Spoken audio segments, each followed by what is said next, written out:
We are live now. Welcome to Middle Education. So कैसे हैं मेरे प्यारे स्टूडेंट्स, लीजिए अब आपके सामने कक्षा 9वीं के सामाजिक विज्ञान के उन सभी प्रश्नों को लेकर के आ चुका हूं जो आपके अर्धवार्षिक परीक्षा में देखने को मिलेगा।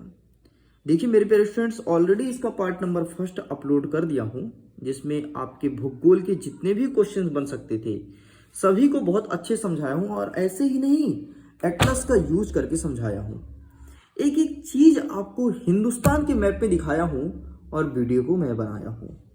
अगर आपने पार्ट नंबर फर्स्ट की वीडियो को नहीं देखा तो अपनी लाइफ में सबसे बड़ी गलती कर बैठी है। यकीन मानिए, जिस प्रकार से मैं पार्ट नंबर फर्स्ट की वीडियो को शूट किया हूं, आपके स्कूल के शिक्षक द्वारा भी वैसा नहीं पढ़ाया गया होगा। अगर आपको यकीन नहीं है तो आप स्वयं वीडियो के डिस्क्रिप्शन बॉक्स में लिंक दिया है, चेकआउट कर सकते हैं। देखिए ये हमारा पार्ट नंबर सेकंड होगा, जिसमें हम कवर करेंगे अपने इतिहास के अध्याय 2 से सभी क्वेश्चंस को। देखिए जिस टिक है, ये सभी क्वेश्चंस आपके अर्धवार्षिक परीक्षा के सिलेबस में पूछा जा रहा है। अगर आपको सिलेबस का पीडीएफ डाउनलोड करना है तो मैं टेलीग्राम पर भेज दूंगा, तो वहां से डाउनलोड कर सकते हैं अपने पीडीएफ को। देखो फटाफट हम ओपन कर लेते हैं और देख लेते हैं कौन कौन से प्रश्न पूछे गए हमारे इतिहास में और क्या होगा सही उत्तर। तो यहां से स्टार्ट होता हमारा इतिहास का फ्रांसीसी क्रांति वाले जितने भी क्वेश्चंस बन सकते थे सबको मैं टिक करा दिया हूं। आगे देख लेते हैं यूरोप में समाजवाद एवं रूसी क्रांति, यहाँ के भी लगभग बहुत सारे क्वेश्चंस को टिक करा दिया हूं। और हम आगे बढ़ेंगे और अध्याय 3 नाथसीवादी और हिटलर का उदय, यहां से क्वेश्चंस को टिक करेंगे। लेकिन अगर आप वीडियो को पहली बार देख रहे हैं तो मैं आपको बता देता हूं कि मिडिल एजुकेशन जितने भी क्वेश्चंस को टिक कराता है, तो चाहे आपका सेट नंबर ए हो या सेट नंबर बी, इसी क्वेश्चन बैंक से सभी क्वेश्चन देखने को मिलता है। आप चाहें तो अपने मित्रों से पूछ सकते हैं जो मिडिल एजुकेशन को बहुत पहले से जानते हो तो। और अगर आप फिर भी आपके परिचित का कोई नहीं है तो मैं इतना ही बोलूंगा, एक बार मिडिल एजुकेशन पर भरोसा करो। मिडिल एजुकेशन के अलावा 50 यूट्यूब चैनल का वीडियो देखना बंद करो, फिर देखना तुम कैसे एग्जाम में तबाही मचाते हो, कैसे कमाल करके आते हो। मिडिल एजुकेशन का कोई ना कोई वीडियो ऐसा रहेगा ही रहेगा जो 100% तुम्हारे स्कूल के पेपर से मिला देगा। भरोसा नहीं है तो एक बार आजमा करके देखो। तीसरा नंबर कहता है कि नाथसीवादी और हिटलर का उदय, यहां से जितने भी 1 नंबर के प्रश्न बनेंगे सभी आपको मिलेंगे टेलीग्राम पे, हमेशा की तरह जैसे मिलते थे। अब देख लेते हैं, तो बेटा लो खत्म, यहां से 1 नंबर का ही प्रश्न आना था और अब पूरा टेलीग्राम पे देखना पड़ेगा, बाकी पूरा खत्म हो गया। आपका कोई क्वेश्चन नहीं आ रहा है 2 नंबर 3 नंबर के हिसाब से, लेकिन 1 नंबर का कुछ क्वेश्चन देखना तो ये वाला देख लो। ऑस्ट्रिया को जर्मन में कब मिलाया गया, इसका डेट देख सकते हो। ये प्रथम विश्व युद्ध का जिम्मेदार किसे ठहराया गया था, ये देख सकते हो। बाकी टेलीग्राम इज मस्ट, टेलीग्राम पे ही मिलेंगे, ठीक है। चलिए आगे देखते हैं। चौथा नंबर कहता है कि वन्य समाज और उपनिवेशवाद, यहां से कौन कौन से प्रश्न बनते हैं, तो यहां से टोटल 4 प्रश्न बनेंगे। सबसे पहले आपको पता होना चाहिए कि आखिरकार आरक्षित और अनारक्षित वन क्या होता है। ध्यान से देख लो, आरक्षित और अनारक्षित वन, ये पहला प्रश्न है। नेक्स्ट आपको पता होना चाहिए कि घुमंतु खेती पर रोक लगाने के लिए सरकार ने फैसला क्यों किया। जो घुमंतुक होते हैं, कहीं भी घूम के रहते हैं, अपना खेती कर लेते हैं, घर बसा लेते हैं, उनके लिए सरकार ने मना किया था कि तुम कहीं खेती नहीं कर सकते हो। ये तो खेती के नाम पे कहीं भी रुक जाते हैं और खेती करना स्टार्ट कर देते हैं। तो ये दूसरा प्रश्न। तीसरा प्रश्न आपको देखना है वनों से होने वाले प्रत्यक्ष लाभ, ये आपके एग्जाम में आएगा। और चौथा आपको देखना है टोंगा खेती किसे कहते हैं। बस ये 4 प्रश्न रेडी कर लेना। 4 में से 1 प्रश्न तुम्हारे एग्जाम में देखने को मिलेगा। 1 प्रश्न आएगा सेट नंबर ए में, 1 आएगा सेट नंबर बी में। आगे देखते हैं, 5वां नंबर कह रहा है आधुनिक विश्वास में चरवाहे, यहां से सभी क्वेश्चंस को टिक करते हैं। सबसे पहले जो क्वेश्चंस हमेशा परीक्षा में पूछता है वो है रायका समुदाय की जीवन शैली कैसी थी। ये प्रश्न पूछेगा 4 नंबर के हिसाब से। नेक्स्ट, वन अधिनियम का चारावाह पर क्या प्रभाव पड़ा, ये आपका आएगा प्रश्न नंबर 2। बाकी छोड़ दीजिए, कोई दिक्कत नहीं। आगे बढ़ते हैं, रबी और खरीफ की फसलों में अंतर, ये आपके एग्जाम में देखने को मिलेगा, तो आप इसका ही फोटो क्लिक कर सकते हैं। चलिए आगे छोड़ दीजिए, कोई दिक्कत नहीं। नेक्स्ट आपके स्कूल में आएगा महाराष्ट्र में रहने वाली धंगर चारावाह समुदाय की सामाजिक जीवन दशा कैसी थी, इसको बताना है। तो ये ज़्यादा इंपॉर्टेंट कोई खास प्रश्न तो नहीं है, लेकिन एक नज़र देख लेना बस। बाकी यहाँ से ज़्यादा क्वेश्चंस नहीं बन रहा, स्किप करिए। आगे बढ़ते हैं। नेक्स्ट आपका किताब है जो राजनीति, तो राजनीति भाग 1 वाला किताब ओपन कर लो और वहां से सभी क्वेश्चंस को टिक करो। 100% वही क्वेश्चंस आएंगे जिसको मैं टिक कराऊंगा। मैं बार बार बोल रहा हूं, तुम ओल्ड हो तो तुमको पता है, लेकिन कुछ नए स्टूडेंट्स होते हैं उनको डाउट रहता है, तो उनको मैं कंफर्म कर देता हूं। देखो बेटा, सबसे पहले देखना है लोकतंत्र क्या है, वयस्क मताधिकार और लोकतंत्र को परिभाषित कीजिए। ये तीनों प्रश्न अच्छे से रेडी कर लेना। लोकतंत्र क्या है, वयस्क मताधिकार, लोकतंत्र को परिभाषित कीजिए। ठीक, आगे बढ़ते हैं। 2 प्रश्न और, संविधान संशोधन और इकहरी नागरिकता, और इसके बाद मात्र 2 प्रश्न और पढ़ना है। वो है 5 लोकतांत्रिक देश का नाम और लोकतांत्रिक सरकार क्या होती है। मैं समझा दूं थोड़ी थोड़ी। देखो, लोकतंत्र क्या है, एक आसान भाषा में बोलो तो लोकतंत्र मतलब होता है जनता का शासन। तो जनता का शासन के लिए अब्राहम लिंकन ने बड़ी अच्छी बात की, जनता के लिए, जनता के द्वारा जनता का शासन, ये इसे कहते हैं लोकतंत्र। वयस्क मताधिकार क्या है, तो जब कोई व्यक्ति 18 वर्ष की आयु पूर्ण करके और वोट डालने जाता है तो उसे कहते हैं वयस्क मताधिकार। मतलब 18 वर्ष की आयु पूरा करने के बाद, चाहे कोई भी धर्म का हो, जाति का हो, लिंग का हो, समुदाय का, उसे मत देने का अधिकार है, इसे ही वयस्क मताधिकार कहेंगे।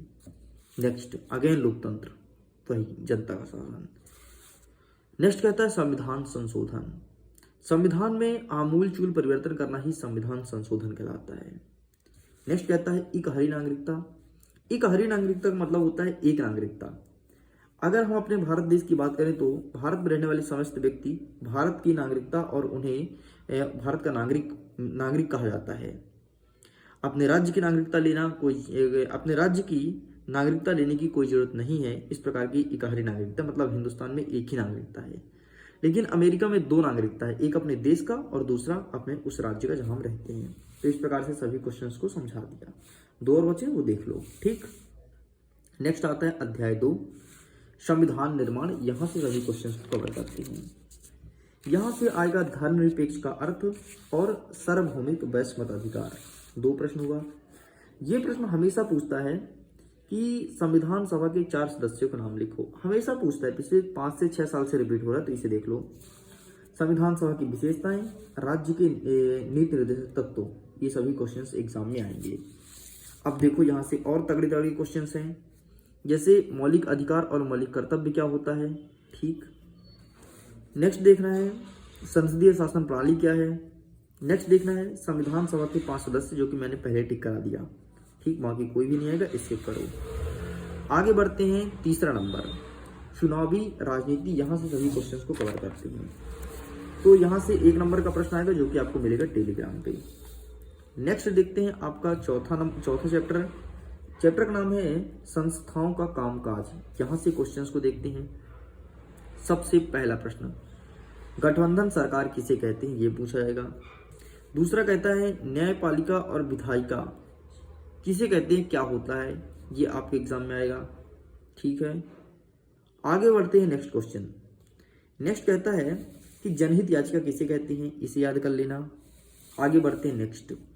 नेक्स्ट पूछा जाएगा 3 नंबर के हिसाब से राष्ट्रपति पद की क्या योग्यता होनी चाहिए। अगर आप राष्ट्रपति बनने का सोच रहे हो तो आपकी क्या क्या योग्यता होनी चाहिए। पहला नंबर, भारत का नागरिक हो, 35 वर्ष की आयु पूर्ण कर चुका हो, वह संसद या किसी अन्य राज्य विधानमंडल का सदस्य ना हुआ हो। ठीक है, वह लोकसभा का सदस्य बनने की योग्यता रखता हो। इस प्रकार का व्यक्ति ही राष्ट्रपति बन सकता है। आगे बढ़ते हैं। प्रधानमंत्री के लिए क्या योग्यता, ये भी देख लो। बस एक नेक्स्ट क्वेश्चन जो पूछता है प्रधानमंत्री के कार्य कौन कौन से हैं, इसे भी अच्छे से प्रिपेयर कर लेना। बाकी यहाँ से कोई नहीं आएगा। एक और प्रश्न देख लो, राष्ट्रपति की कौन सी शक्तियां हैं, समझाइए। तो ये उसकी शक्ति यहाँ पे लिखिए, क्या क्या कर सकता है राष्ट्रपति। चलिए आगे बढ़ते हैं। नेक्स्ट हमारा कह रहा है 5वां नंबर, लोकतांत्रिक अधिकार। आइए यहाँ से क्वेश्चंस को देखते हैं।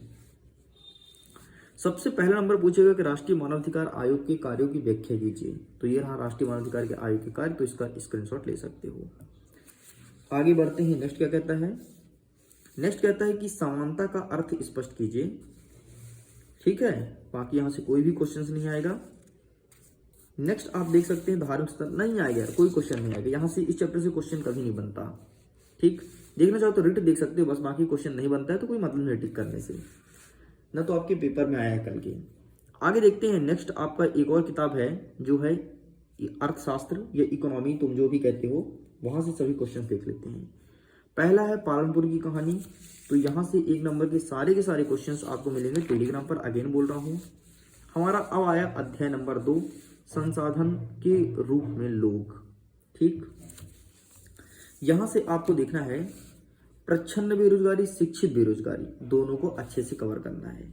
प्रच्छन्न बेरोजगारी का मतलब ये होता है कि जब जहां पर आवश्यकता से अधिक लोग लगे हुए हों उसे कहते हैं प्रच्छन्न बेरोजगारी। समझना एग्जाम्पल के तौर पर, जैसे आपके घर में कोई खेत है, खेत में चाहिए 4 व्यक्ति काम करने के लिए, लेकिन हम घर में 6 लोग हैं तो 6 के 6 चले गए, चलो यार उधर खेत में काम करें कुछ ना कुछ। तो 4 की आवश्यकता थी, गए 6, 2 अधिक गए, वही 2 हैं प्रच्छन्न बेरोजगार, मतलब आवश्यकता से अधिक लोग लगे हुए हैं। तो शिक्षित बेरोजगारी, ये दोनों का फोटो क्लिक कर लो। नेक्स्ट देखते हैं जन्म दर और मृत्यु दर से क्या समझते हैं, इसका फोटो क्लिक कर लो। अब देखो, आपको पता है ना कि अर्थव्यवस्था के 3 क्षेत्र हैं जो कि हमेशा पूछता है 1-2 नंबर में, प्राथमिक, द्वितीयक और तृतीयक। प्राथमिक में आता है कृषि, द्वितीयक में आता है उद्योग और तीसरे में आता है सेवा। तो कृषि से संबंधित जितने भी कार्य, जैसे कुक्कुट पालन हो गया, आपका मत्स्य पालन हो गया, ठीक, जितने भी कार्य आते हैं कृषि से संबंधित, तो वो आएगा है आपके प्राथमिक क्षेत्र में। उद्योग चाहे छोटा हो या बड़ा, आपके द्वितीय क्षेत्र में आएगा। और सेवा, जैसे मैं तुमको पढ़ा रहा हूं, ये हम सेवा दे रहे हैं, तो ये तीसरे क्षेत्र में आएगा। और अर्थव्यवस्था के 3 क्षेत्र से हर साल प्रश्न देखने को मिलता है, इस बात को ध्यान रखना। चाहे 1 नंबर हो चाहे 3 नंबर हो, यहाँ पर क्वेश्चन देखने को मिलेगा। नेक्स्ट देख लीजिए प्रच्छन्न और मौसमी बेरोजगारी में अंतर, ये परीक्षा के लिए इंपॉर्टेंट है। अर्थव्यवस्था के तृतीय क्षेत्र में कौन कौन से एग्जाम्पल हैं ये देख लो, मतलब सेवा संबंधी जितने भी आए सभी तृतीय क्षेत्र में है। ठीक, शिक्षित बेरोजगारी समस्या, इसे देख लीजिए, 4 नंबर के सबसे पूछा जाएगा, बाकी कोई प्रश्न नहीं बन रहा, स्किप करते हैं। ठीक, बेरोजगारी के दुष्परिणाम, इसे ही देख लेना। चलिए साइड करते हैं। नेक्स्ट आपका अध्याय 3, निर्धनता एक चुनौती, गरीबी एक चुनौती है। ठीक है, पहला प्रश्न, भारत में निर्धनता रेखा का निर्धारण करते समय किन बातों का ध्यान रखना चाहिए, इसका फोटो क्लिक कर लीजिए। नेक्स्ट क्या कहता है, भारत में निर्धनता का क्या कारण हो सकता है, गरीबी क्या कारण है, इसका फोटो क्लिक करिए। और निर्धनता उन्मूलन की सरकारी नीति, कोई मतलब नहीं, कोई नहीं पूछेगा। ठीक, नेक्स्ट, राष्ट्रीय ग्रामीण रोजगार गारंटी अधिनियम कब आया, सिर्फ इतना देख लो कि 2 फरवरी 2006 को आया, बस, बाकी कुछ नहीं पूछेगा, स्किप करो। आगे बढ़ते हैं। नेक्स्ट आपका अध्याय 4 कहता है खाद्य सुरक्षा, यहाँ से क्वेश्चन देख लेते हैं। तो यहाँ से भी कोई क्वेश्चन नहीं आ रहा है, ये वाला आ रहा है बस, वो भी आ रहा है आपकी 1 नंबर के हिसाब से, बाकी कोई क्वेश्चन नहीं आ रहा है। तो इस प्रकार से स्टूडेंट पूरे प्रश्न पत्र में कंप्लीट कर दिया हूँ। आप देखना चाहते हो तो एक बार बफर स्टॉक जरूर देख लेना। ठीक है, बफर स्टॉक मोस्ट इंपॉर्टेंट है आपकी परीक्षा के लिए। और न्यूनतम समर्थन कीमत, MSP जिसे कहते हैं, ये 2 चीज देख लेना। तो इस प्रकार से पूरा का पूरा कक्षा 9वीं के सामाजिक विज्ञान के क्वेश्चंस को कंप्लीट कर दिया हूँ। अब टेंशन की कोई बात नहीं है, पूरा प्रश्न पत्र आपके पास आ गया है। अच्छे से इन सभी क्वेश्चंस को प्रिपेयर कर लो। यकीन मानो, तुमसे अच्छा नंबर तुम्हारे स्कूल में कोई भी नहीं ला सकता है, चाहे कोई कितना भी पढ़ने वाला टॉपर क्यों ना हो। ठीक है, मन में कोई प्रश्न हो तो इंस्टाग्राम पर मैसेज करिए, लिंक डिस्क्रिप्शन बॉक्स में दिया गया है। ठीक, बाकी कई सारे फेसबुक का भी लिंक दिया, तो फेसबुक जुड़ जाओ, वार्षिक में काम वहीं पर आना है फेसबुक में। बाकी अभी इंस्टाग्राम पर मैसेज कर दो और टेलीग्राम पर जुड़ो, और वहां पर टेस्ट आता है डेली, तो टेस्ट सीरीज देते रहो, आपको अपनी क्षमता पता चलेगी हम कितनी गहराई पानी पे हैं। ओके, तो चलिए मैं वीडियो को एंड करता हूँ, जल्द मिलते हैं नए क्वेश्चन पेपर के साथ। सभी के लिए बाय बाय एंड आपके एग्जाम के लिए ऑल द बेस्ट।